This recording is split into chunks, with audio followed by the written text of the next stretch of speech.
In this extreme weather outlook, I'll take a look at the record heatwave through central and southern Australia. Plus, we'll take a look at the latest on Cyclone Penny and try and work out whether or not it's going to hit the Queensland coast. Firstly, though, with the heatwave, well, we're still breaking records. Alice Springs on Thursday hit 45.6 degrees for the second time in the last 2 weeks. These are the highest temperatures ever recorded in Alice Springs for any month.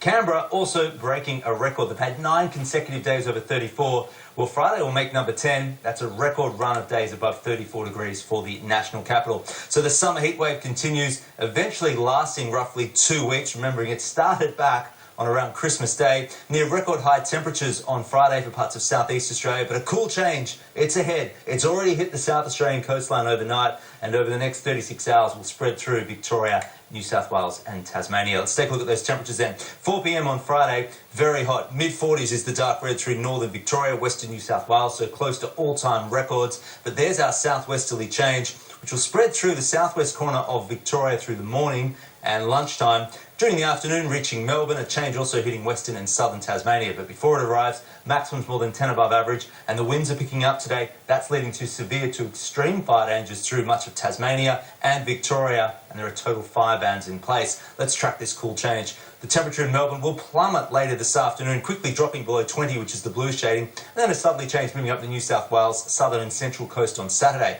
Before it arrives, it'll still be a very warm day for central and northern New South Wales, so the heatwave continues for one more day, but then temperatures will drop. And take a look, even in the afternoon on Saturday, temperatures below 20, that blue through southern Victoria, after climbing above 40 degrees on Friday. So we're talking about a 24-hour temperature drop of more than 20 degrees.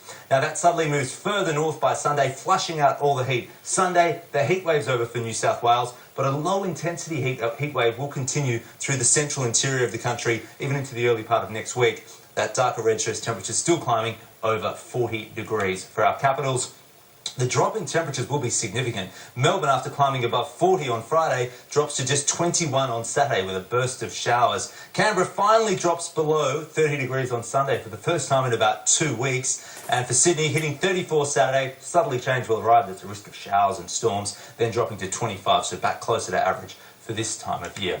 Let's talk about Tropical Cyclone Penny. This system is really tormenting us as weather forecasters. Now, it's sitting well off the coast right now as a tropical cyclone.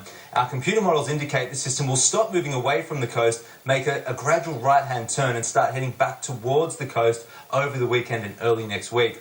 But there's a huge amount of uncertainty regarding that scenario. Some of the models keep this system well offshore for at least the next week. Other models, including the one we're looking at here, slowly bring Penny back towards the coast. Not necessarily as a tropical cyclone, could just be a tropical low. Either way, if it was to make landfall, tropical low, tropical cyclone would end up with heavy rain and the risk of flooding. But even in the middle of next week, we're now looking at the heaviest rain still sitting offshore.